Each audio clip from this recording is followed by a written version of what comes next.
In 1945, with general election, there were very few houses that didn't have a window display of their political preference. At that time, the Labour Party was strong, and most of the window displays were red.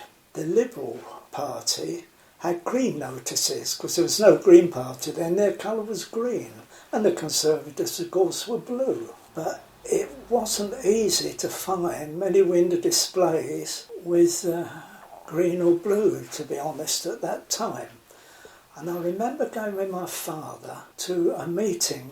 He took me to a meeting in the Assembly Hall of number 8 school, Welbeck Road, which I'd attended a year before. And it was packed, and there were mostly women, because not all the servicemen had been released and come home. My father had. He was one of the early ones. Nobody was sitting down. It was like sardines packed on the underground. They absolutely jammed the hall. The people filed onto the platform, and it was Captain Head. He was an army captain, and he was a sitting MP for Carshalton, and he was a Conservative. The chairman called the meeting to order, and everybody was quiet. They hadn't been very noisy before, but there was a low mumble going on all the time.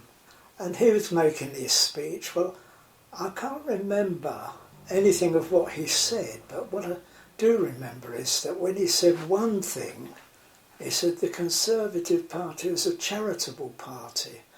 My father shot his arm in the air and shouted, "We don't want charity." That was the end of the meeting. There was uproar that went on and on and on. Everybody was shouting, and the platform had to file out, and that was the end of the meeting.